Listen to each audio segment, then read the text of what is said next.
This is a bonus episode of Making Sunday Happen, The New Normal, a South Carolina Baptist Convention update with Matt Freeman and Alex Lyons. Let's do it. This is the definitive podcast for helping you plan, create, and execute dynamic worship experiences at your church. Useful, practical content in the areas of production, worship, communications, first impressions, and more. This is Making Sunday Happen. Hey guys, welcome to this bonus episode of Making Sunday Happen. Over the next few weeks, we're going to release a few bonus episodes all on the new normal. So all about information and insight into opening your church building back up. What other churches are doing, what we're hearing from churches, what other consultants are hearing, that sort of thing. Okay? This week, I welcome Matt Freeman and Alex Lyons from the South Carolina Baptist Convention. Now, these guys are talking with hundreds of churches across the state of South Carolina and have a great pulse on what churches, large and small, are doing across the state of South Carolina. Now, every state is different, but I want to give you Matt and Alex's insight on what they're hearing churches are doing to give you some ideas and some insight into what you might do at your church. If your decision has not been made as far as your welcoming back plan, hopefully, today will give you some insight into how to make that decision. And then also, if you have made those decisions, this will give you some further ideas on maybe some things that you can do as people are coming back into your building, that sort of thing. Okay? So we're going to jump right into my interview with Matt Freeman and Alex Lyons from the South Carolina Baptist Convention. Here we go. Hey, guys. Today, I welcome two friends of mine, Matt Freeman and Alex Lyons. What's going on, guys? What's up? Good to see you, buddy. All right. So, Alex, why don't you kick us off? We're jumping right in here. You guys both work for the South Carolina Baptist Convention. Why don't you start off? You're kind of new to your post. Why don't you take a minute and tell us what you do? Yeah, so I am the new creative director of the South Carolina Baptist Convention. I moved here to South Carolina from Tennessee in March. I spent a grand total of 12 days inside of the actual office before being quarantined right here and in my little 12 by 12 space where I've spent the past 2 months helping assist our convention churches in learning how to stream and creating digital content, directing some of the creative look and feel of us on the convention side and assisting churches as well during this time. So. I know I've known you for a little while, and I think I've only seen you in this room. Like we've never had lunch. We're still waiting on our mod pizza lunch or whatever we're gonna do. Oh yeah, for sure. I mean, yeah, they maybe eventually they'll let me out of this room, but yeah, this has been my area. You know, it's good because it's easy to social distance in a new place when you don't know anybody to social distance from. So yeah, true. Matt, what about you? You want to introduce yourself real quick? Yeah, sure. I'm Matt Freeman. I'm South Carolina born and bred, grew up in the upstate, and my ministry background experience is kind of all over the place, from very small traditional Baptist churches to getting to lead in some of our larger mega churches in multi-ethnic worship experiences. And then our family moved to Columbia in 2012 to help be a part of planting Mill City Church. And so got to be a part of raising a church from the ground up, and then started doing contract work with the convention. And I'm the Associate Director of Worship and Music. So my role is with our 2,100 churches to be a help and an aid in all things related to worship and music. So it's been fun. The churches in our state are very diverse in terms of size, in terms of worship, in terms of kind of what they're shooting for missionally. It's very challenging, but it's a whole lot of fun. Yeah. Well, I wanted to have you guys on real quick, and I'm sure I'll have you on later, and we can kind of do a longer thing. But I wanted to just touch base with you guys on what you're hearing from South Carolina churches. Obviously, we're in one state, so different states are doing different things. But I'd love to kind of get a pulse. And Matt, you've kind of been on the ground with a bunch of different churches, so I'd love to just kind of walk through what you guys are seeing and just kind of get a temperature check of South Carolina churches obviously one of the largest denominations in the state. So, Matt, give me a temperature check. Yeah, I think most churches are moving towards regathering, and that is, it's looking at the preponderance of information we've been given from CDC, from national and federal entities, all the way down to our governor and mayors. There is a general trend in our state towards reopening. Businesses have slowly started to reopen, and as they've done that, our churches have started taking similar steps. And so I've been excited about that. Most of them are moving in wisdom. I think the biggest determining factor for a church on their reopening or regathering phases has to do with their size. So smaller churches are able to do that a little more easily than larger churches. And so the general trend, so temperature, is towards regathering. Size is the biggest variable at play when it comes to how quickly. Alex, jump in here. What have you heard from a creative standpoint working with the churches that you guys serve? For sure, yeah. As Matt said, I think the general direction is churches are trying to assess how to regather the most wisely, being able to be good stewards of their people that they've been called to shepherd. I think that in addition to that, I think there's also conversation of how to continue to incorporate technology moving forward. I think the idea for some might have been, well, this Zoom thing and this digital platform is good and Facebook Live is good for this time, but then can't wait to be able to, sit next to each other and be able to gather soon. And I think throughout this, our churches have begun to see, some of them have already seen the value, but others have begun to see the value of communicating to congregations digitally, not just as social media channels being a way to push events, but being able to be a true resource to gather and communicate and commune with each other. I've heard churches continuing to utilize Zoom for small groups, specifically with those with younger children, as they, not able to necessarily be ready to drop their kids off at a nursery or preschool. Being able to see how they can continue to leverage digital platforms in addition to gathering physically in locations has been encouraging for me to see. Matt, I was just going to add. Yeah, go ahead. I was going to add to that. The conversation on in-person gathering and digital gathering has shifted from either or to both and. Good. And that's been very encouraging. And I think it's going to be very necessary in kind of the coming season and Absolutely. hopefully in perpetuity. Have you seen pastors that are maybe either were opposed to online or just not giving it much attention, kind of be forced to move that direction and then see the value of it moving forward? Has that been your sense? Yeah. We don't have any metrics on that, but the general trend in terms of the calls we're responding to and our own Zoom calls and stuff are trying to help churches figure that out, how to do recording or live streaming. So there's definitely an uptick in all of that. Mm-hmm.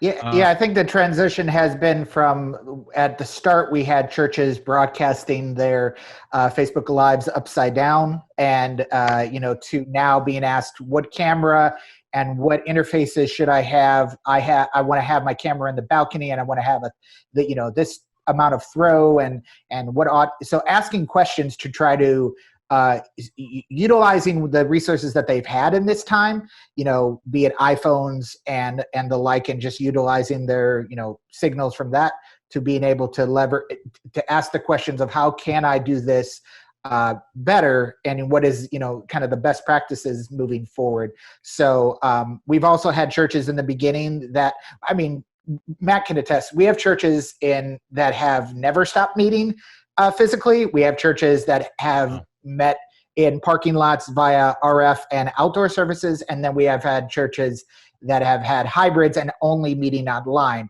So I think that some churches are doing what they feel they're called to do. Some of our churches are in very disconnected as far as internet is concerned. So the ability to do virtual services have been a challenge for them. So it's not just I don't want to, it's that we don't have the IT infrastructure within our area to be able to do an online or even a pre-recorded, because the upload is going to, I had one pastor say it took him 5.5 hours to upload his 30-minute message to Facebook for a watch party. So some of the challenges that we've seen have not just because they've been apprehensive to it, but because there hasn't been an infrastructure in place within the state to be able to accomplish what their goals have been.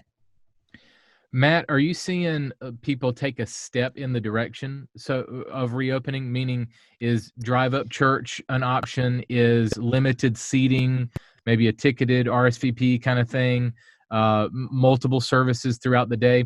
Give me a sense of the steps, the path to reopen that a lot of the churches that you serve are talking about. Okay.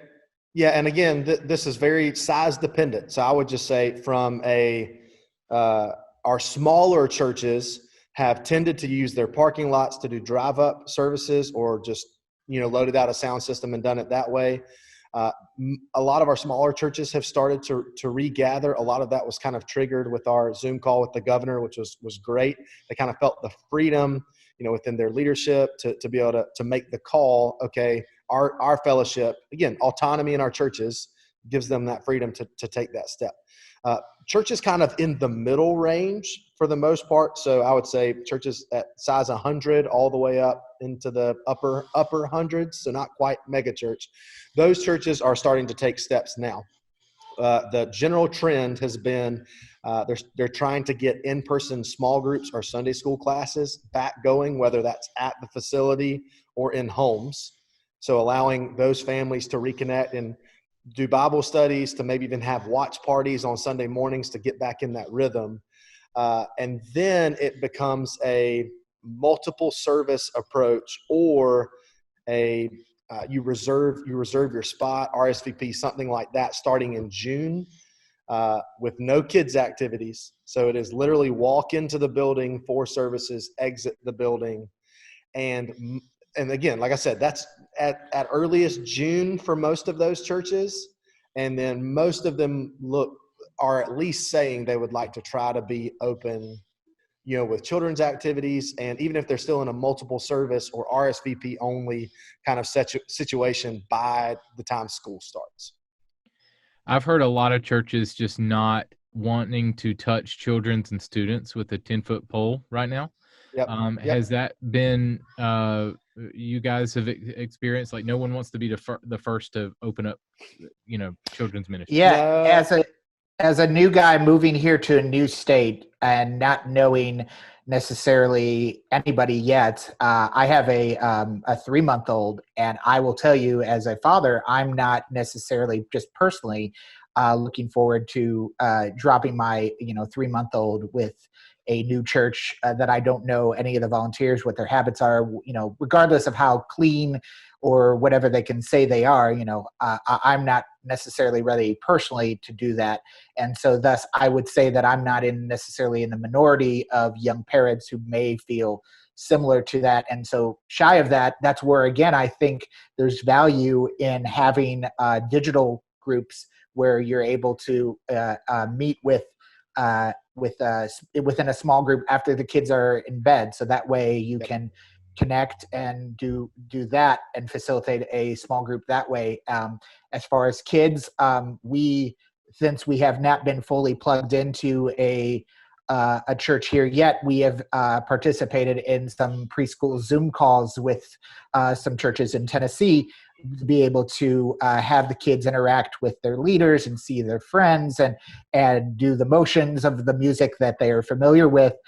So to me, being able to do that, I think, has been a little bit good for children to be able to do that. But yeah, I have not encountered necessarily anybody who has been gung-ho to include youth and children in a physical capacity.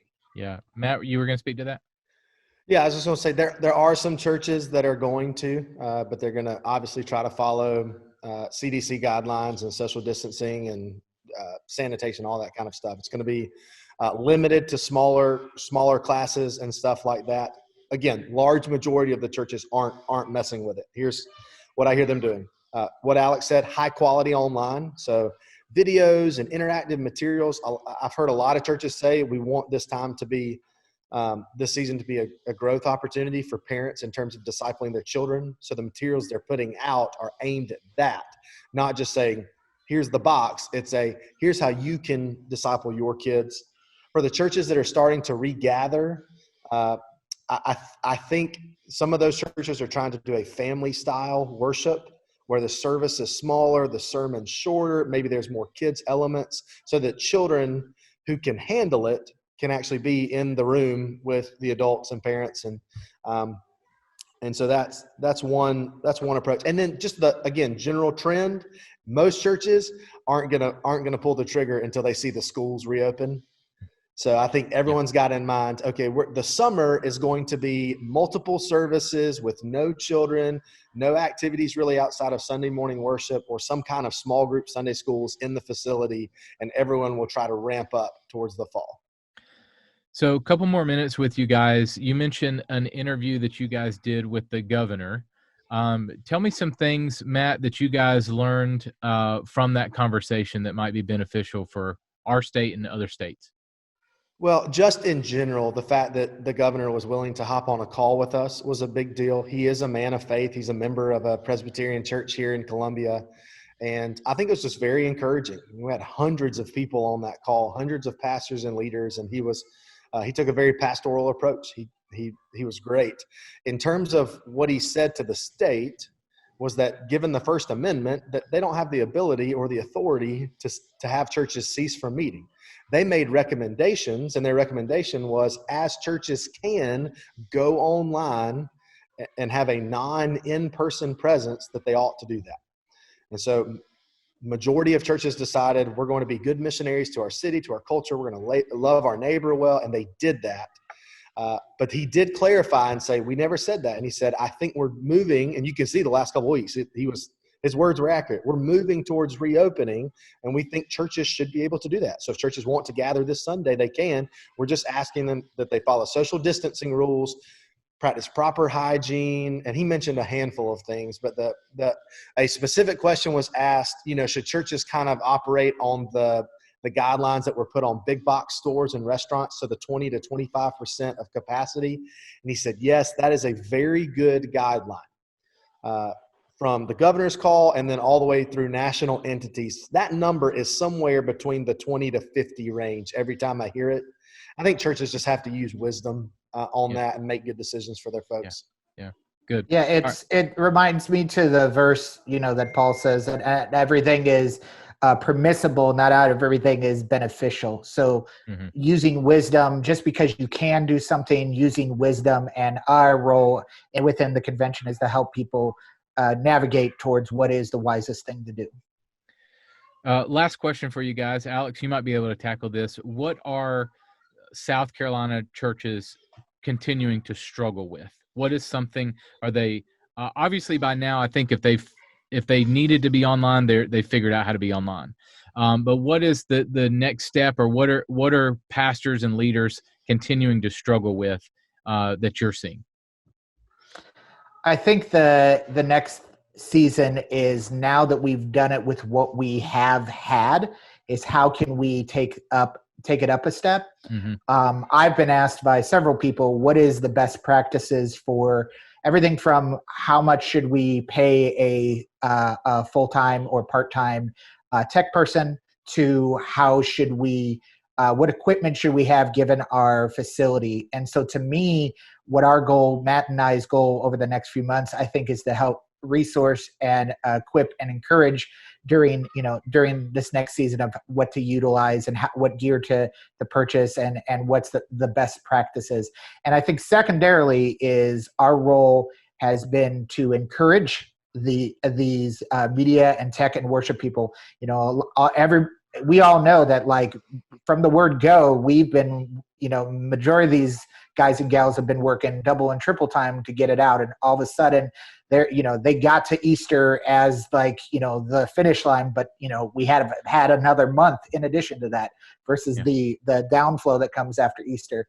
So I think what they've been struggling with per se is just being able to push forward, and even in transparency, Matt and I just trying to push forward, in the midst of this. So encouraging them to continue to run after and chase after the goal, and then be able to equip them with the adequate resources they need to execute best practices for streaming and just digital moving forward. Matt, anything you wanted to add to that as we wrap today?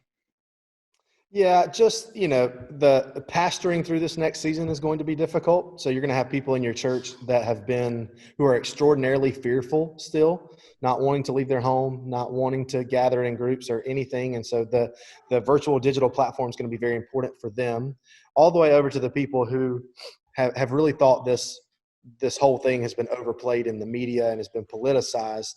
And so there's this kind of fear and pride element, and everyone falls on that spectrum. And so churches, in terms of their communication to their people, how they handle reopening the church, is going to need a ton of wisdom and grace. We're going to need the Spirit to be active in terms of unity. So I think that's kind of a challenge. Part of the way we're trying to meet that challenge is give the best resources possible.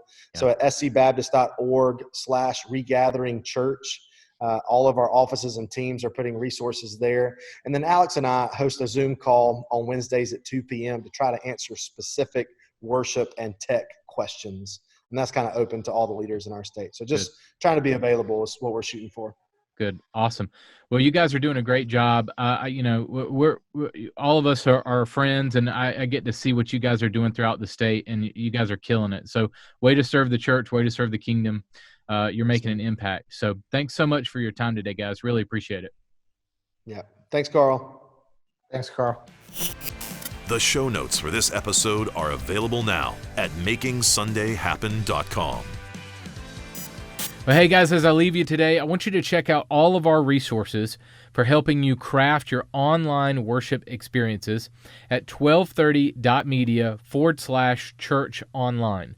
1230.media/church online. Well, thank you guys for checking out this bonus episode of Making Sunday Happen. Continue to create incredible worship experiences at your church this weekend. I'll catch you next time.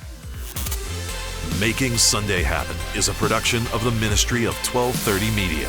For show notes, archive episodes, and more free resources for your church, visit makingsundayhappen.com.